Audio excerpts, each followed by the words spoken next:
ہمارا اتنا دھیان نہیں ہوتا، اس لیے پھر ہمیں نبی علیہ السلام کی زیارت نہیں ہوتی۔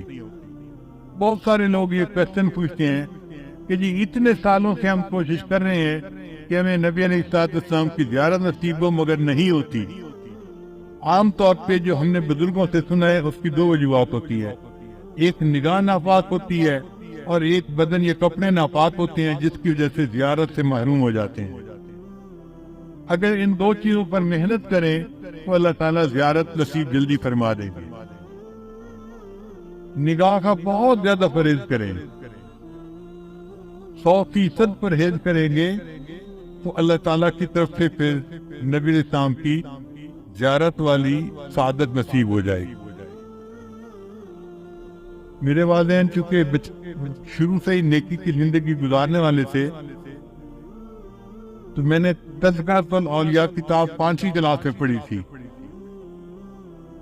5ویں کلاس کے بچے کو تو ابھی کنسیپٹ بھی نہیں ہوتا، مگر مجھے والد صاحب نے وہ کتاب لا کر دی کہیں سے، تو میں نے اس میں اللہ والوں کے واقعات پڑھے تو دل میں بڑا شوق ہوا کہ مجھے بھی اس لائن پہ چلنا ہے اور اللہ والوں کی لائن پہ آگے بڑھنا ہے۔ پھر اس میں ایک کتاب میں نے پڑھا کہ نگاہ کا بہت پرہیز کرنا چاہیے، تو چھوٹی عمر میں ابھی میں بالغ نہیں ہوا تھا، اس عمر سے ہی نگاہ کا پرہیز شروع کر دیا۔ بہت بچتا تھا، بہت نگاہ کو بچاتا تھا، اور مجھے اس زمانے میں اپنی والدہ سے ڈانٹ بھی بہت پڑتی تھی۔ ہر دوسرے تیسرے دن کوئی محلے کی آنٹی آتی اور میری والدہ کو کہتی تیرا بیٹا جا رہا تھا، اسے تو ہمیں سلام بھی نہیں کیا، یہ تو ہمیں اپنی خالہ ہی نہیں سمجھتا۔ اور امی مجھے بلا لیتی تھی، بیٹا وہ تو نے اپنی خالہ کو سلام کیوں نہیں کیا، یہ تو میری سہیلو تھی، یہ تو میری سہیلی تھی، ہم بچپن کی دوست ہیں، تم سلام تو کرتے۔ اور مجھے پتہ بھی نہیں ہوتا تھا کہ یہ آنٹی کہاں گزری تھی اور کہاں اس کو سلام کرنا تھا۔ تو میں آگے سے ایک بار کہتا تھا، امی آنٹی سے یہ پوچھو کیا میں نے اس کی طرف دیکھا تھا؟ تو جب امی پوچھتی تو پھر وہ آنٹی کہتی ہاں یہ تو یوں کر کے چلتا ہے، سر اس کا نیچے لگا ہوتا ہے، زمین کے علاوہ تو کچھ دیکھ نہیں رہا ہوتا، اس نے کہا اس پر۔ میں نے کہا امی مجھے یہ بھی نہیں پتا میرے پاس سے مرد گزرا ہے یا عورت گزری ہے، میں کس کو سلام کرتا؟ تب جا کے میری جان چھوٹتی تھی۔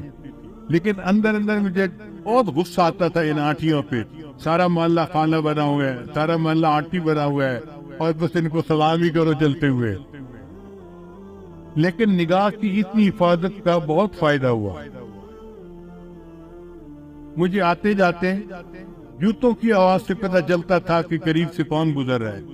عام طور پہ مردوں کے جوتوں کی آواز اور ہوتی ہے اور عورتوں کے جوتوں کی آواز ڈیفرنٹ ہوتی ہے، اس سے اندازہ ہو جاتا تھا کہ قریب سے گزرا کون ہے، ورنہ کپڑا بھی نہیں دیکھتے تھے کہ قریب گزرنے والا کون تھا۔ کتنے نظر کی حفاظت کرنی ہوتی تھی۔